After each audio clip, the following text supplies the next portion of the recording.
Good morning everyone. Welcome back to the channel Concepts of Commerce. The topic for today's video is preparation of a cash budget using receipts and payments method with some basic additional information. So we are going to take a practical problem here and we will be solving it step by step, and I'll be sharing my screen in between so that you can do the question along with me. I have taken certain basic additional informations here. So I would request all of you to do the question with me so that you can have a better understanding of the same. First of all, let's have a look at the question. In the question, we have been given certain items like sales, purchases, wages, selling and distribution expenses, manufacturing expenses, and administrative expenses. After that, we have some additional information given, which says opening balance on 1st June. Thereafter, we have been told about how sales are realized or how sales amount is received by the company, 50% in the same month, 25% in the next month of sales, and balance 25% in the second next month after the sale. Thereafter, we have the information about lag in payment. In case of selling and distribution, it is half a month. In case of manufacturing expenses, it is 2 months. For purchases, the lag is 1 month, whereas wages and administrative expenses are paid in the same month of expense. Now let's start solving the question and let's see how additional information will be adjusted in the cash budget that we will be making. Before starting the question, let's have a look at the format of cash budget. We start the format by writing cash budget of so-and-so company and the months and year for which we are preparing the cash budget for. Then we make one column for the particulars and rest of the columns for the months. First of all, we write receipts. Then we add all the receipts. Then we write the payments. Then we will add all the payments. And then the difference between receipts and payments.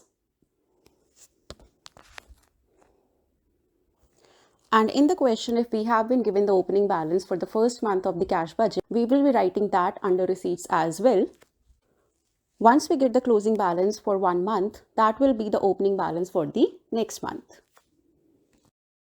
We will start the question by writing opening balance that has been given for the month of June under receipts of June as 50,000 rupees. Next, we will be calculating sales amount for all 3 months. For that, we need to do some working notes. So let's have a look at that. As given in the question, 50% of the sales will be realized in the month of sales, 25% will be realized in the next month of sales, and remaining 25% will be realized in the second month following the month of sales. So the amount that we will be receiving in the month of June for sales will be 50% of June sale, that will be 55,000, 25% of April sale, that will be 45,000, and 25% of May's sale, that will be 47,500. So the total for sales that we will be receiving for the month of June will be 1,47,500. Same will take place for the month of July and August as well. This is how your answer should look like once we write opening balance for the month of June and we write sales for all the months. So the total receipts for the month of June will be opening balance plus sales, that is 1,97,500. And for the July month, we have sales 1,60,000 as we just computed in the working notes. And for August, it will be 1,30,000. Now let's proceed with the payments. First item that I am taking here is wages. As given in the question, wages are to be paid in the same month of expense. That means wages for June will go under June, for July will go under July, and for August will go under August. So we can simply write the wages like this. For payment of purchases, there is lag of 1 month. That means in June, we will be paying for the purchases of May. In July, we will be paying for the purchases of June. And in August, we will be paying for the purchases of July. administrative expenses are to be paid in the same month of the expense. So we can simply write that down in the format that we have under the payments for all the months like we have done for the wages. So the payment for June will go under June, for July will go under July, and for August will go under August. However, for selling and distribution expenses, we have a lag of 15 days, or we can say half a month. So we will have to do some working notes for the same. Let's have a look at that. So since there is a lag of 15 days, that means June का जो expense होगा उसका आप payment 50% June में करेंगे and 50% July में करेंगे.